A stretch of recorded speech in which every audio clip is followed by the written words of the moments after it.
শান্ত মধ্যপ্রাচ্যের আকাশ এখন ড্রোন আর মিসাইলের শব্দে উত্তাল। একদিকে যুক্তরাষ্ট্র ও ইসরায়েলের সম্মিলিত আক্রমণ, আর অন্যদিকে ইরানের মরণাপণ প্রতিরোধ। বিশ্ব যখন তৃতীয় বিশ্বযুদ্ধের আশঙ্কায় কাঁপছে, ঠিক তখনই তেহরান থেকে এলো এক ভয়াবহ হুঁশিয়ারি। কতদিন এই ধ্বংসাত্মক লড়াই চালিয়ে যেতে পারবে ইরান? তারা কি হার মানবে, নাকি লড়াই চলবে শেষ রক্তবিন্দু পর্যন্ত? গত ২৮ ফেব্রুয়ারি থেকে শুরু হয়েছে অপারেশন এপিক ফিউরি আর অপারেশন রোয়ারিং লায়ন।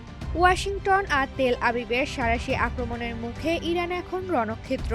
কিন্তু এই ধ্বংসস্তূপের মাঝে মেরুদণ্ড সোজা করে দাঁড়িয়ে আছে Islamic revolutionary guard corps IRGC. সংস্থার মুখপাত্র brigadier general Ali Mohammad Naini সরাসরি বিশ্বকে জানিয়ে দিলেন তাদের শক্তির দৌড়। তিনি স্পষ্ট করেছেন, তেহরান কোনো সাময়িক বিরতির কথা ভাবছেন না। তিনি জানান, বর্তমানে যে গতিতে আমরা যুদ্ধ করছি, সেই গতি বজায় রেখে অন্তত ৬ মাস লড়াই করার মতো রসদ, লোকবল ও সামর্থ্য আমাদের আছে। পরিসংখ্যান বলছে, কথা শুধু মুখেই নয়, কাজেও দেখাচ্ছে ইরান।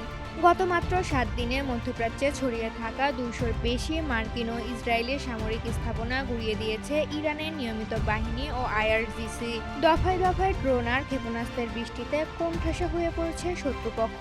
কিন্তু কেন এই সংঘাত? কেন থমকে গেল আলোচনার পথ? আসলে গত ৬ ফেব্রুয়ারি থেকে তেহরান ও ওয়াশিংটনের মধ্যে পরমাণু প্রকল্প নিয়ে যে আলোচনার আশা জেগেছিল, ২৭ ফেব্রুয়ারি তা ধূলিসাৎ হয়ে যায়। কোনো সমঝোতা ছাড়াই শেষ হয় সংলাপ। আর তার ঠিক ২৪ ঘন্টার মাথায় শুরু হয় ইরানের উপর সরাসরি সামরিক হামলা।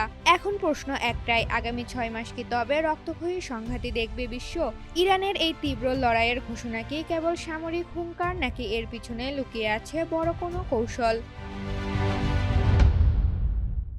ঋতুপর্ণা, জনকণ্ঠ।